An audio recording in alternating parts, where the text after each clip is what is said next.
Un saludo a todos nuestros hermanos y amigos que están en sintonía de nuestra página Movimiento Misionero Mundial aquí en El Salvador, bajo unas circunstancias que no hubiéramos querido por lo que está pasando en nuestro país. Queremos extender un saludo para todos aquellos que el día de hoy nos hemos reunido para poder aprender, escuchar y también recibir la palabra de Dios. Sin antes también decirle a todos aquellos que nos sintonizan y a todos aquellos que están con nosotros, recordarles que las medidas que ha tomado el Estado y el gobierno son importantes, son necesarias, y como creyentes estamos llamados nosotros también a obedecerlas.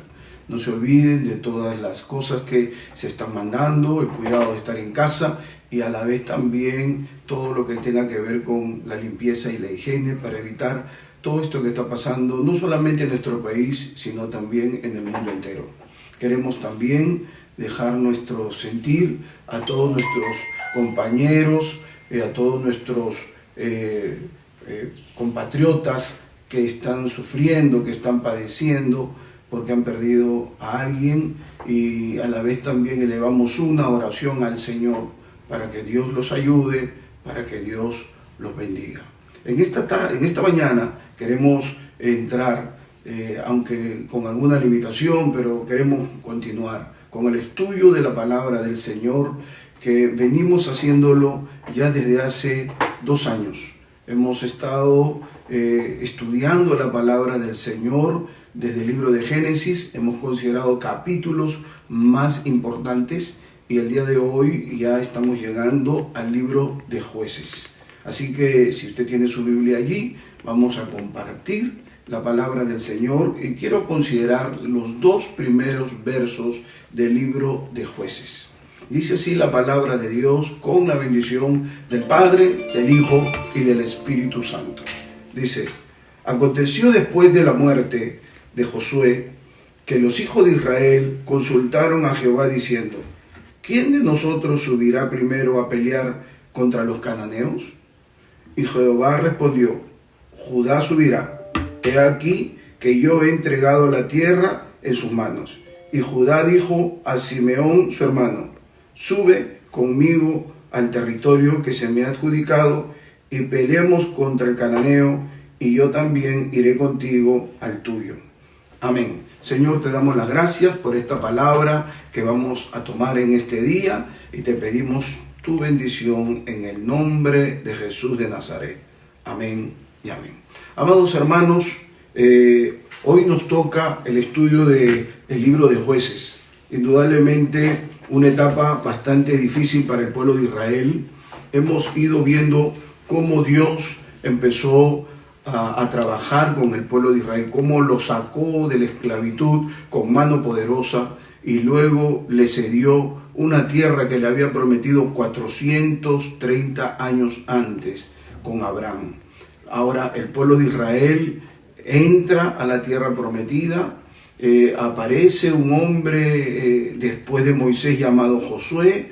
Josué empieza a ayudar al pueblo a conquistar la tierra, y esa conquista no fue solamente de 2 años o 3 años, fueron muchos años, fueron tantos años, de tal manera que ya Josué envejeció y no pudo ver la conquista de toda la tierra que Dios le había prometido a Israel. Ahora quedaban los ancianos de la tierra, los ancianos de las tribus, que ellos eran los que debían pelear, ellos debían entrar a esa tierra que Dios les había prometido. Así que Josué se encomienda ahora al Señor y habla con ellos y les dice ahora a ellos que son ellos los que tienen que entrar. Y esa frase célebre que encontramos en la palabra del Señor, donde dice Josué: mi casa y yo serviremos a Jehová, porque ya era tiempo de poder estar en la familia, en la casa, porque ya él no podía salir a la guerra. Entonces los 12 ancianos de las tribus debían ahora enfrentar, conquistar, deberían ahora entrar a las tierras, y es por ello que vamos a ver en estos 2 primeros versos que lo primero que se hace es que ellos consultan a Jehová. Comenzaron bien, comenzaron preguntando qué debían de hacer. Esa era la forma, pues ya no había un líder visible, sino que ahora habían 12 jefes de familia de las 12 tribus y eran ellos los que tenían que encaminar al pueblo. Así que ellos van a salir, consultan a Jehová y entonces el Señor les dice lo que tiene que hacer y le dice quién es el primero que tiene que salir a pelear. Así que en ese orden comienzan y ahora encontramos que en el transcurso de lo que es este libro vamos a ver una de las etapas más oscuras de lo que pasa en el pueblo de Israel. Hay que entender y hay que considerar algo muy importante, y es que cuando hablamos acerca de lo que es el pueblo de Israel es un pueblo que estaba caracterizado por obedecer al Señor y sencillamente ellos deberían haber avanzado en el servicio a Dios, pero aquí encontramos, por ejemplo, el tema principal de este libro es la apostasía y la admirable gracia de Dios para recobrar y para restaurar. Vamos a mirar en todo este libro, en el transcurso de este libro, las etapas, 7 etapas en las que vemos al pueblo de Israel descendiendo espiritualmente, luego deseando buscar al Señor en una inconstancia permanente. Así que, ¿quién escribió el libro? El libro no menciona un autor, pero el Talmud judío identifica que Samuel fue quien fue el que escribió, pues él fue una persona clave, un profeta que vivió en aquellos tiempos, ¿no? Y fue él el que pudo haber tenido el recuento de todos los acontecimientos previos a cuando él estaba vivo, ya que tuvo una parte importante en lo que es el establecimiento del reino de Israel, especialmente la monarquía, y siendo él también considerado como un profeta, un sacerdote, y se cree y se entiende que también fue el último juez. ¿Cuáles fueron las razones por las cuales se escribió este libro? Fue escrito como ejemplo y advertencia a las generaciones futuras de la gravedad de la desobediencia a Dios y del pecado. ¿Cuándo fue escrito? Se cree que aproximadamente fue escrito en el año 1050 o del año 1050 al año 1004 antes de Cristo. Otra cosa que tendríamos que tomar en cuenta es que este libro no se da cronológicamente, sino que es un libro temático, ¿no? Pues abarca un periodo de aproximadamente 400 años. Se pudieron usar cifras aproximadas de años para referirse al periodo de un juez, ¿no? Por eso sumando todo esto da como 400 años, pero desde la muerte de Josué hasta que se establece la monarquía hay una cantidad de años reales que suma 325. Hubieron jueces que fueron contemporáneos.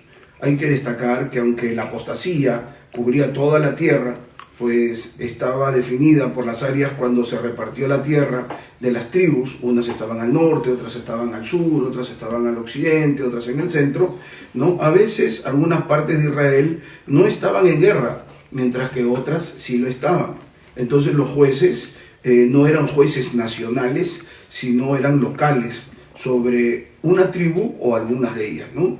Su propia tribu era la esfera principal donde se desenvolvían. La posición de ser juez no era tampoco hereditaria. Los jueces procedían de todos los estratos de la sociedad, pero tenían 2 cosas en común. Una de ellas es que eran escogidos por Dios y otra que eran dirigidos por el Espíritu del Señor. La palabra juez en el idioma hebreo significa shofetim, que significa acaudillar o libertar o libertador. No eran jueces legales. El rango que tenían era de ser caudillos y su misión para ese momento era de ser libertadores. Podemos considerar también 5 razones básicas que dan lugar a estos ciclos de declive moral y espiritual en Israel. Uno de ellos, la desobediencia de no echar a los cananeos de la tierra prometida. El punto número 2 es la idolatría. El número 3, una razón básica también, eran los matrimonios mixtos que habían con los cananeos, lo cual estaba prohibido. Y el punto número 4 era que no obedecían a los jueces. Y el 5 era que dejaron a Dios después de la muerte de los jueces.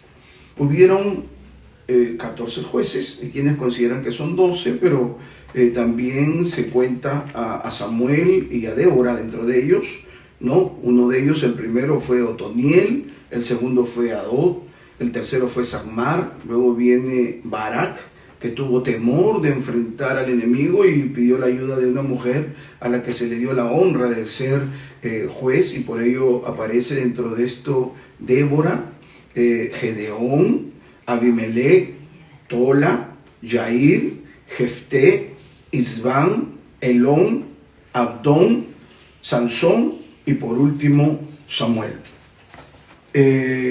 Otra cosa que también podemos considerar haciendo un bosquejo de lo que es el libro de Jueces es que la situación era de la siguiente forma. La situación del pueblo de Canaán, cómo estaba conformado ese pueblo, y eso lo podemos encontrar en el capítulo 1, del verso 1 al 36, podemos encontrar allí cuál era la situación del pueblo de Canaán. Luego también podemos encontrar, haciendo un pequeño bosquejo, la conquista incompleta sobre los cananeos, ¿no? Eso también, leyendo todo el libro, lo vamos a encontrar del capítulo 1, verso 1 al 36. Luego también la declinación y el juicio de Israel, capítulo 2, verso 1, el capítulo 3 también lo podemos encontrar. Historia de las opresiones y de los libertadores, que es el cuerpo ya del libro, capítulo 3, verso 7, hasta el capítulo 16, verso 31. Ahora, también podemos diferenciar 7 periodos y dividirlos de la siguiente manera, ¿no? Estamos haciendo un breve resumen de lo que es el libro de Jueces. Yo quisiera en esta mañana tocar y centrarme en 2 de ellos, pero quiero hacerle este pequeño bosquejo a manera de introducción, ¿no? Dentro de los periodos en que aparecieron estos jueces, encontramos primero, por ejemplo, a Otoniel contra Mesopotamia, ¿no? Con unos reyes mesopotámicos con los que él tuvo que luchar. Eso está en el capítulo 3. Allí vamos a encontrar del verso 7 al 11 la guerra que tuvo Otoniel con estos reyes y cómo también pudo conquistar y avanzar en lo que era el ingreso del pueblo de Israel a la tierra que Dios le había prometido.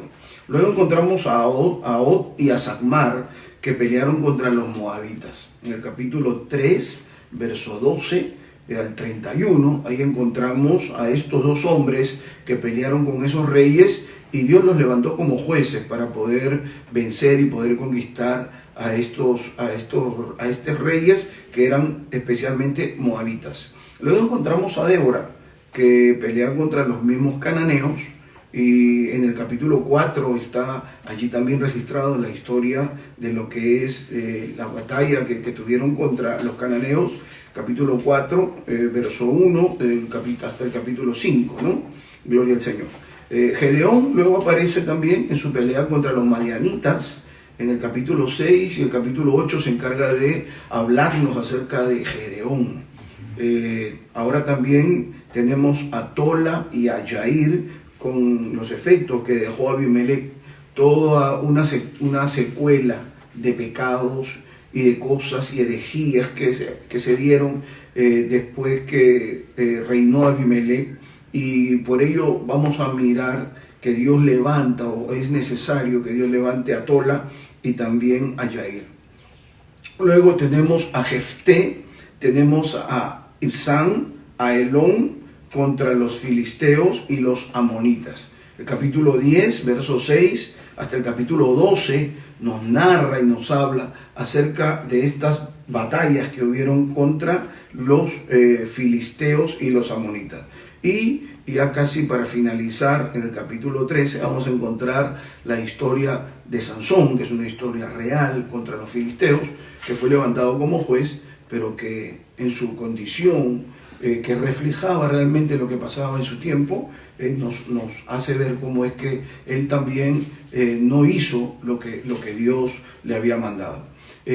Cada uno de ellos, o vamos a tomar en el transcurso de los domingos a cada uno de estos jueces, especialmente a los más resaltantes, ¿no? El día de hoy yo quería hacer este bosquejo para luego entrar en el capítulo 1 y en el capítulo 2 de este libro de jueces. Lo de Sansón contra los filisteos lo vamos a encontrar en el capítulo 13. Luego ya aparece Samuel, que es el hombre que va a ayudar a la restauración de la condición espiritual del pueblo de Israel, pero que a la vez también él va a fungir como un sacerdote, un hombre fiel, un hombre leal. Él es el que va a orientar a los dos primeros reyes de Israel, y con la secuencia de poder ayudarlo, pero lastimosamente el primero no fue fiel. Ahora, yo quisiera que podamos leer nosotros el capítulo 1, ¿no? Del capítulo 1 vamos a leer del verso 21 en adelante. Si pudiéramos leer ahí en su casa, nos acompaña, y entonces mire lo que dice la palabra de Dios. Jueces capítulo 1, verso 21 en adelante. Dice: mas al jebuseo que habitaba en Jerusalén no lo arrojaron los hijos de Benjamín, y el jebuseo habitó con los hijos de Benjamín en Jerusalén hasta hoy. Ahora, también la casa de José subió contra Betel, y Jehová estaba con ellos. Y la casa de José puso espías en Betel, ciudad que antes se llamaba Luz. A los que espiaban vieron a un hombre que salía de la ciudad y le dijeron: muéstranos ahora, ¿no?, la entrada a la ciudad y haremos contigo misericordia.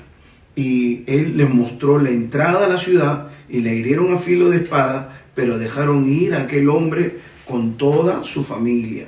Y se fue el hombre a la tierra de los heteos y edificó una ciudad a la cual llamó Luz. Dice, y este es su nombre hasta hoy. Ahora, tampoco Manasés arrojó a los de Bet-Seam, ni a los de sus aldeas, ni a los de Taná y sus aldeas, ni a los de Dor y sus aldeas, ni a los habitantes de Ibleam y a sus aldeas, ni a los que habitaban en Megiddo y a sus aldeas, y el cananeo persistía en habitar en aquella tierra. Pero cuando Israel se sintió fuerte, hizo al cananeo tributario, mas no lo arrojó. Tampoco Efraín arrojó al cananeo que habitaba en Geser, sino que habitó el cananeo en medio de ellos en Geser. Dice también, tampoco Zabulón arrojó a los que habitaban en Quitrón, ni a los que habitaban en Nalal, sino que el cananeo habitó en medio de él y le fue tributario.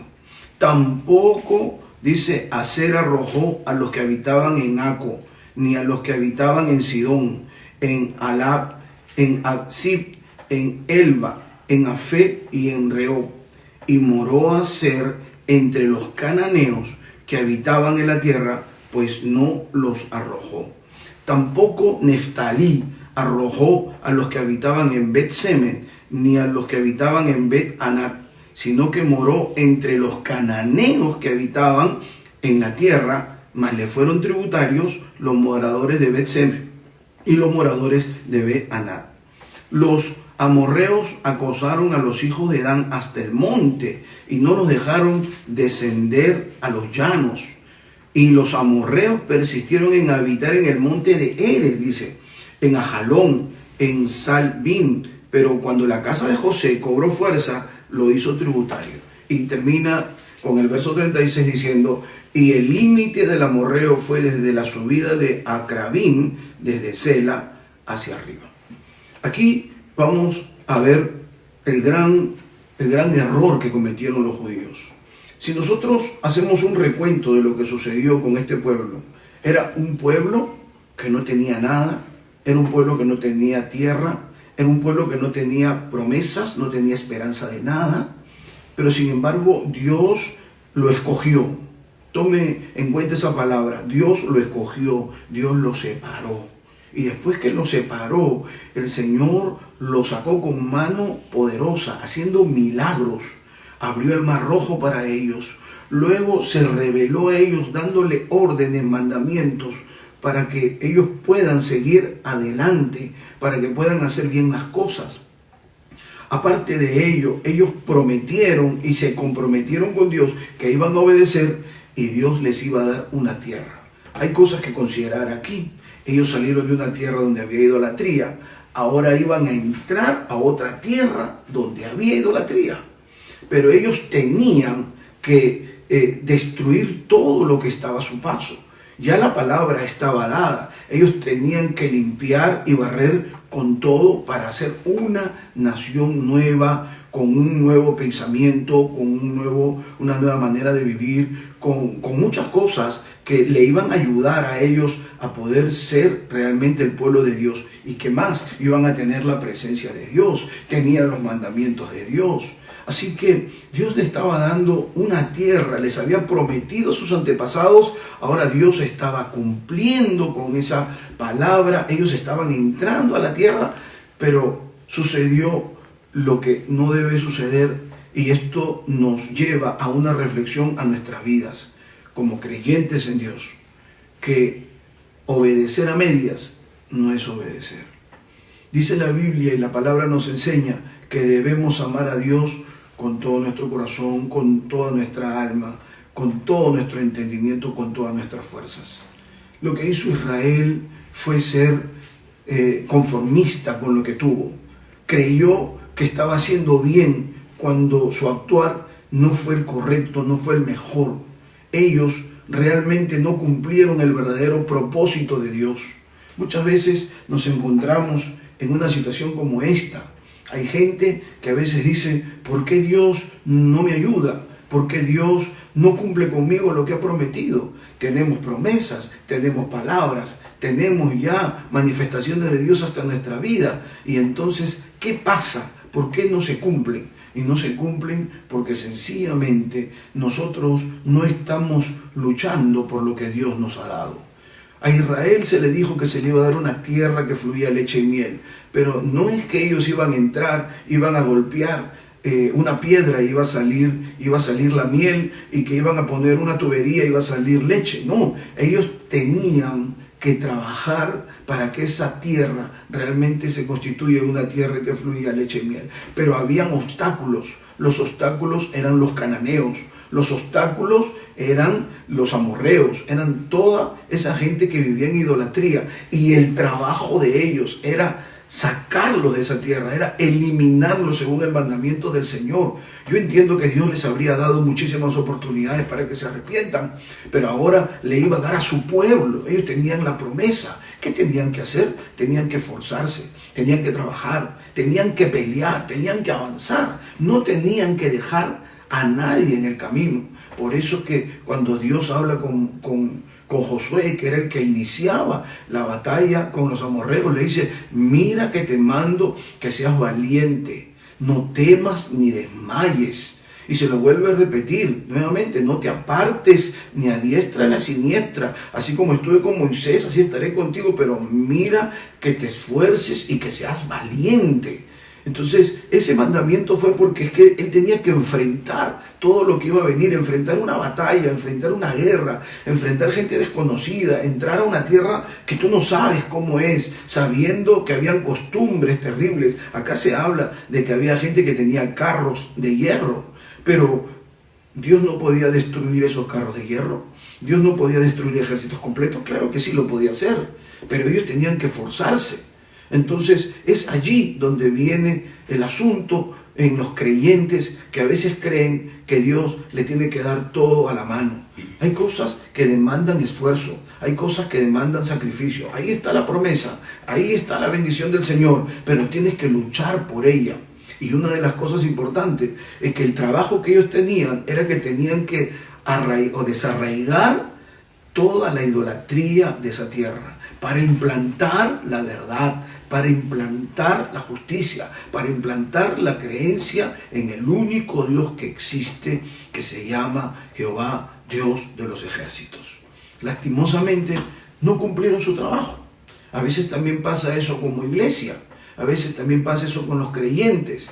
Dejamos que en vez de que nosotros enfrentemos al pecado, hay quienes quieren traer el pecado a la iglesia, quieren hacer de la iglesia el mundo, y eso no es así. Nosotros no tenemos que convivir con los amorreos, nosotros no tenemos que vivir con los cananeos, nosotros no tenemos que seguir sus costumbres. La desobediencia, la idolatría, los matrimonios mixtos fueron causales para que esto se constituya en una desgracia nacional.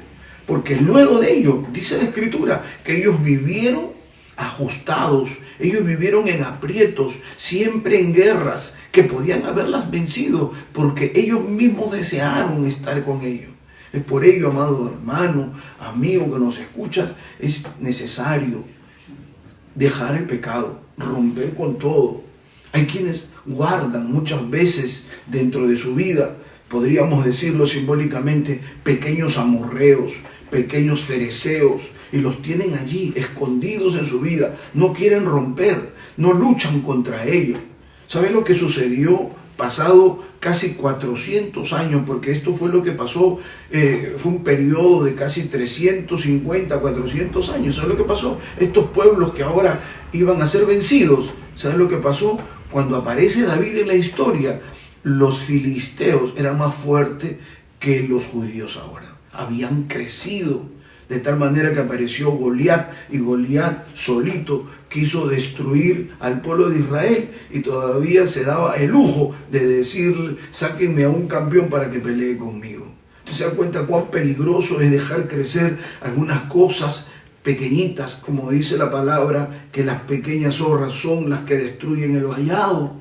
Esas cosas pequeñas que luego se hacen grandes, se hacen gigantes. Es por eso que hay creyentes que después no pueden orar, no pueden clamar a Dios, ya no pueden alabar a Dios, pierden las ganas de venir a buscar al Señor, ya no aman la palabra, porque han habido cosas pequeñas con las que se ha quedado ahí dentro, pequeñas idolatrías que se han quedado. Por eso el corazón del hombre no puede ser para Dios en un 30, en un 50, en un 80%, sino tiene que ser a un 100%, es para Él.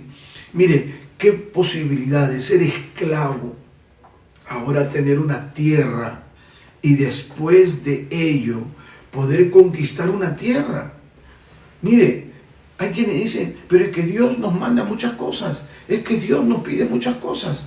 Mira todo lo que tenían, la posibilidad de conquistar una tierra para ellos, de disfrutar una tierra para ellos, de poder tener una familia, de poder tener todo lo que ellos deseaban. Solamente habían mandamientos que había que cumplir.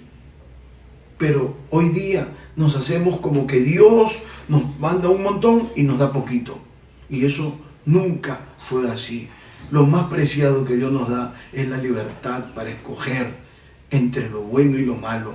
No nos trata como robots, sino nos trata como lo que somos, seres humanos. Y aún le podría decir: Dios conoce y sabe nuestras debilidades y sabe nuestras luchas, pero Dios lo que quiere es que nosotros le obedezcamos, dejemos la idolatría, dejemos el pecado. Y si esta es una gran oportunidad para nosotros de aprender a través de este libro que vamos a empezar a estudiar, de que no debemos de tener altas y bajas, sino que debemos permanecer siempre, como dice la palabra del Señor, creciendo en el conocimiento y en la gracia de nuestro Señor Jesucristo. Amados hermanos, es doloroso ver cómo es que ellos empezaron a vivir, se conformaron con hacer tributario a los pueblos que ellos habían conquistado. Convivieron con ellos. ¿Qué acarreó todo ello? Aprendieron sus costumbres, adoraron a sus dioses, se enamoraron de sus mujeres. Y entonces los hijos que nacieron de esa combinación de hombres con esas mujeres impías hicieron que los hijos se olvidaran de Dios. Y lo vamos a ver porque en estos 350 o 400 años que pasaron, las generaciones que siguieron se olvidaron de Jehová, dice la palabra. Dice la Biblia que después de la muerte de Josué, hubo otra generación que también se fueron y murieron, y los que vinieron se olvidaron del Señor. Por eso no podemos ser patrocinadores de querer cambiar hábitos y costumbres de buscar al Señor. Hay quienes a veces quieren modernizar las iglesias. Hay quienes quieren modernizar y hacer cosas que pueden afectar a la vida futura de la iglesia. Nosotros no podemos dejar de promover ni la oración, ni el ayuno, ni la santidad. La gente y los pueblos tienen sus costumbres. El pueblo de Dios tiene los suyos. Es por ello, amados hermanos, que nosotros debemos de buscar siempre estar en la comunión con el Señor. ¿Qué pasó con estos pueblos? Convivieron con ellos, hermano. Y miren lo que sucedió. Aquí vamos a encontrar ahora en el capítulo 2, en el capítulo 2 vamos a encontrar que aparece un ángel. La aparición y la manifestación de un ángel. En la Biblia no solamente vamos a encontrar la aparición de un ángel, vamos a ver la aparición de un ángel, que muchas veces es llamado el ángel de Jehová, que es otro tema que vamos a dejar algo pequeño, pero si en otro momento podemos hablar de ello, lo vamos a hacer. Quiero decirles que siempre hubieron manifestaciones de ángeles. Aquí vamos a ver ahora en el capítulo 2, y dice que el ángel de Jehová subió de Gilgal a Boquim y dijo: yo os saqué. Mire cómo está hablando en primera persona. Yo os saqué de Egipto y os introduje en la tierra de la cual había jurado a vuestros padres, diciendo: no invalidaré jamás mi pacto con vosotros, con tal que vosotros no hagáis pacto con los moradores de esta tierra, cuyos altares habéis de derribar, mas vosotros no habéis atendido a mi voz. ¿Por qué habéis hecho esto? Por tanto, yo también digo: no los echaré de delante de vosotros. Mire la sentencia del Señor, ¿eh? Dice: no los echaré de delante de vosotros, sino que serán azotes para vuestros costados, y sus dioses os serán tropezadero. O sea, iban a encontrarse con que alrededor de todo ello, eso por no haberlos eliminado, se iban a encontrar con ellos frente a frente. Es lo que pasa en la vida de los cristianos hoy día. Es lo que pasa con la gente que no obedece a Dios. Entonces entran en un camino donde no deben y luego se dan cuenta que no pueden salir. Es por ello que es importante que nosotros quitemos todo indicio de pecado, todo indicio de idolatría en nuestra vida. Dice también, dice la palabra: no los echaré de delante de vosotros, sino que seréis azotes para vuestros costados, y sus dioses os serán tropezadero. Cuando el ángel de Jehová habló estas palabras a todos los hijos de Israel, el pueblo alzó su voz y lloró. Y llamaron el nombre de aquel lugar Boquim, ¿no? Que significa los que lloran o los llorones, y ofrecieron allí sacrificio a Jehová. Estamos hablando del capítulo 2. Esto es casi al inicio. Todavía Josué no había muerto, porque acá nos habla después de ello que muere Josué. Josué estaba anciano y tuvo que ver esto. La gente lloró. No solamente el tema es decir: yo me arrepiento y yo lloro un momento y luego sigo haciendo lo malo. Eso no se llama arrepentimiento. Y eso es lo que pasó con este pueblo. Le dolió porque apareció un ángel, porque vieron la majestuosidad de ese personaje que les tuvo que llamar la atención y les tuvo que decir, porque acá habla como si fuera el mismo Dios, el ángel de Jehová. Pero, ¿qué sucede en los años siguientes? El pueblo siguió perdiéndose, siguió haciendo lo malo. ¿Podemos decir que Dios no da oportunidades a los hombres? ¿Que Dios no da oportunidades a las personas para que se arrepientan? Siempre Dios da oportunidades a los hombres. Lo que sucede, que el hombre cada vez se va alejando más de Dios, hasta que vienen situaciones como las que hoy estamos viendo, y que mucha gente está levantando sus ojos al Señor. Lastimosamente es que el hombre se olvida de Dios. El hombre no piensa en Dios. La gente está pensando en otras cosas, en vanidades, en cosas que les puede llamar la atención o motivar a su vida sin Dios y sin Cristo. Pero cuán importante es que nosotros podamos levantar nuestros ojos al cielo.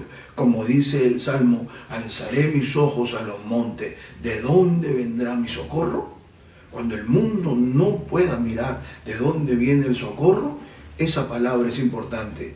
Alzaré mis ojos a los montes, porque mi socorro viene de Jehová.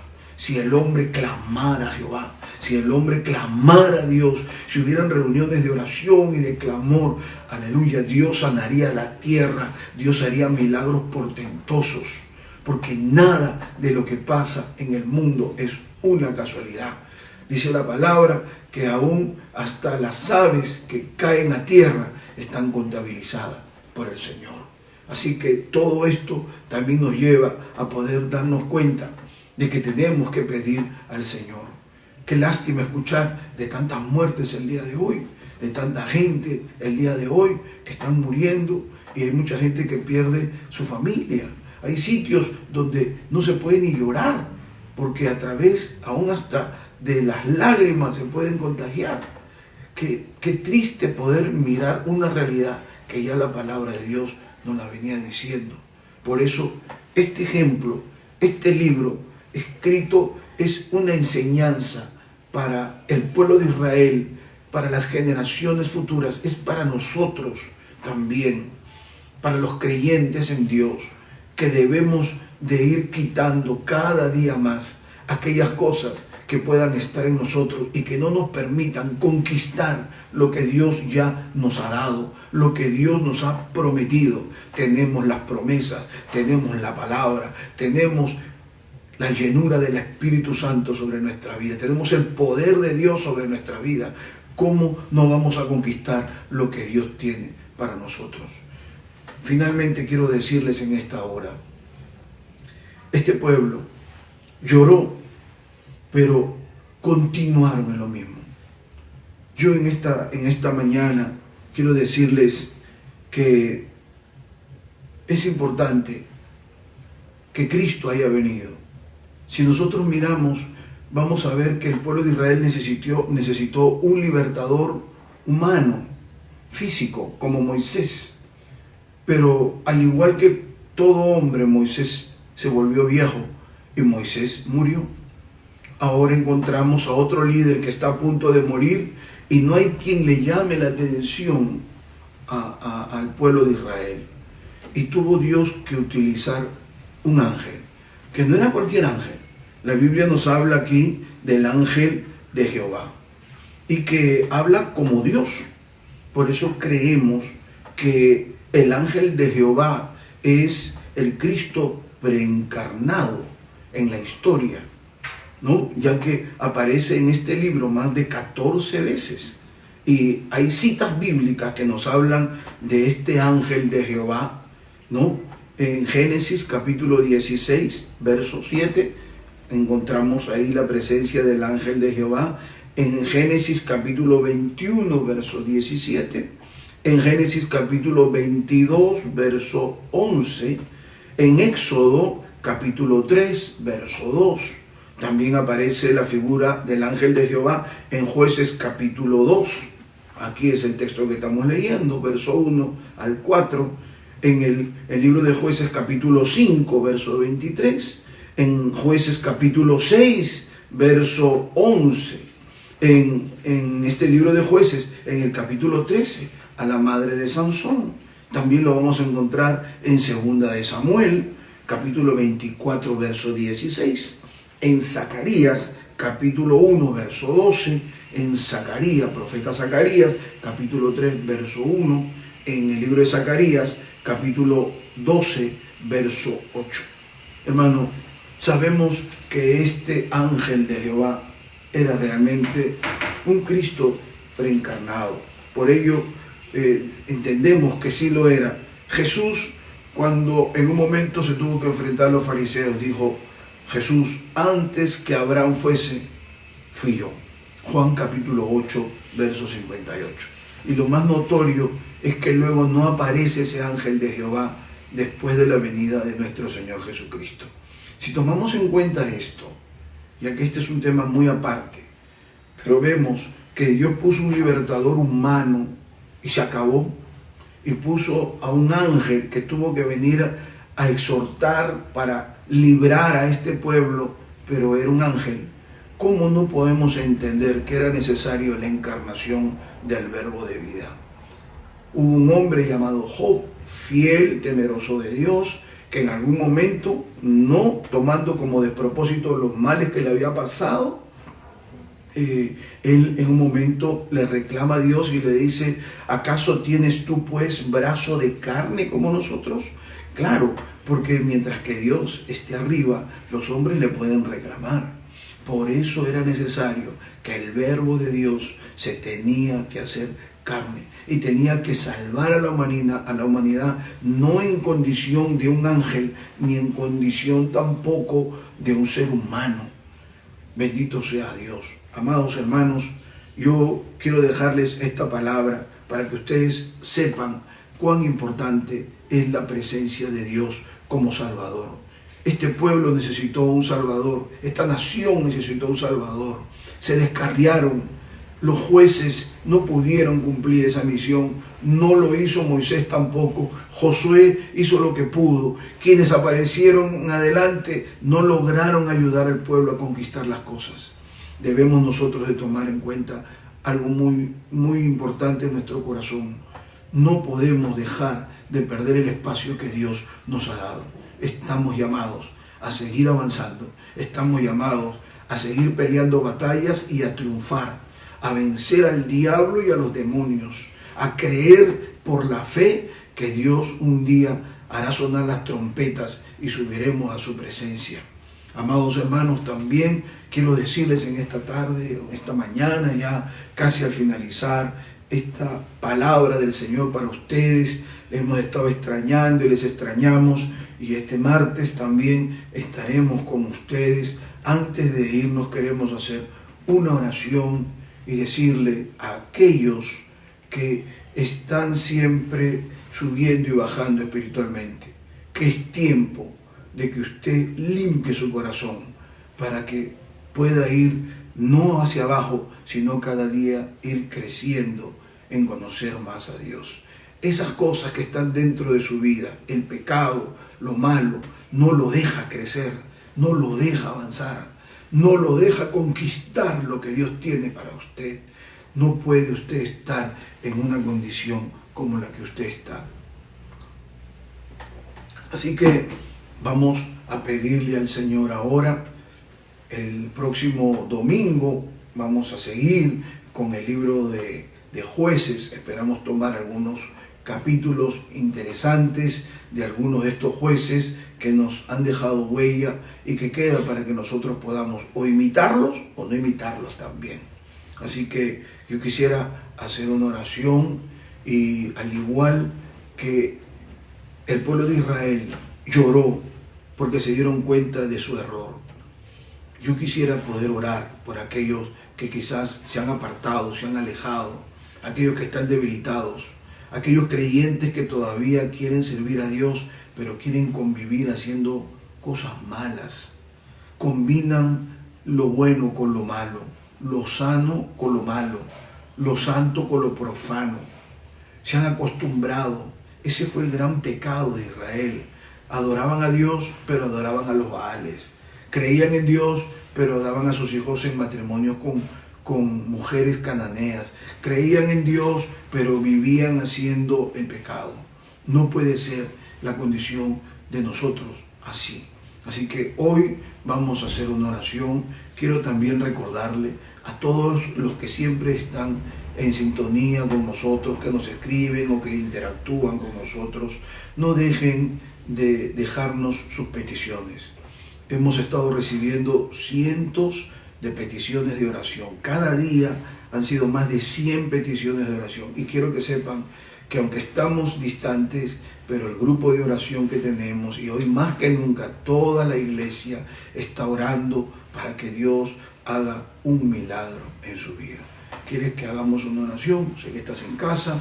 Yo te voy a pedir que inclines tu rostro allí y te voy a guiar en una oración y luego vamos a orar por ti en esta hora.